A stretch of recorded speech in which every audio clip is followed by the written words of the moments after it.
Hai korang, Assalamualaikum. Jumpa lagi kita hari ni. So hari ni saya nak share dengan korang resepi yang paling mudah iaitu biskut almond. Biskut almond ni rasa dia sedap, lemak dan ada crunchy kacang kat atas tu. So jom saya tunjukkan.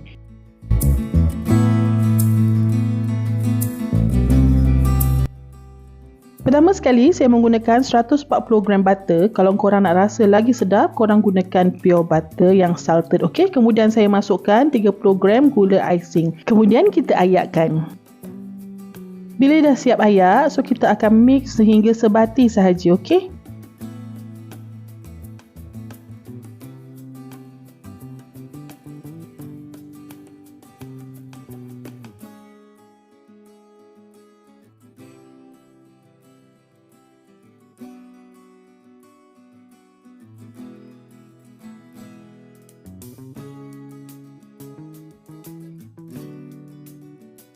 Bila dah sebati, saya masukkan 1 biji kuning telur. Kemudian saya masukkan 1 tablespoon creamy vanilla. Kemudian kita mix sehingga sebati. Untuk biskut ni, korang jangan mix sehingga kembang. Cukup sebati saja, kalau tidak nanti biskut korang mengembang. Okey? Bila dah sebati, saya masukkan 30 gram serbuk badam, 25 gram susu tepung dan 20 gram tepung jagung. Kemudian kita mix dulu sehingga sebati.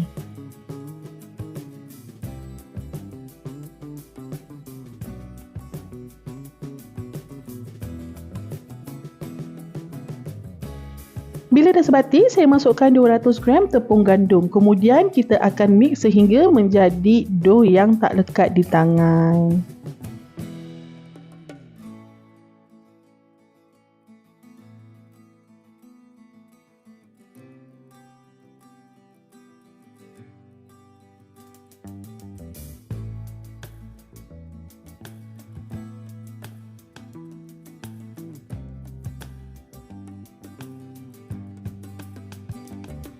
Bila dah siap, so kita dah boleh canaikan kita punya dough ni, okey? So kita akan canaikan ikut setebal mana yang korang nak biskut korang tu, okey?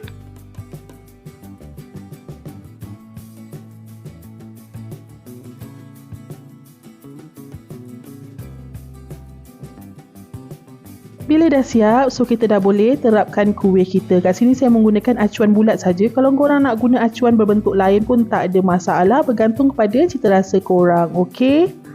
So, ini ketebalan biskut yang saya inginkan. Kalau korang nak biskut korang lebih tebal, masa canai tu korang ikut ketebalan yang korang nak, okey? So, kita akan terap kuih kita sehingga habis adunan kita.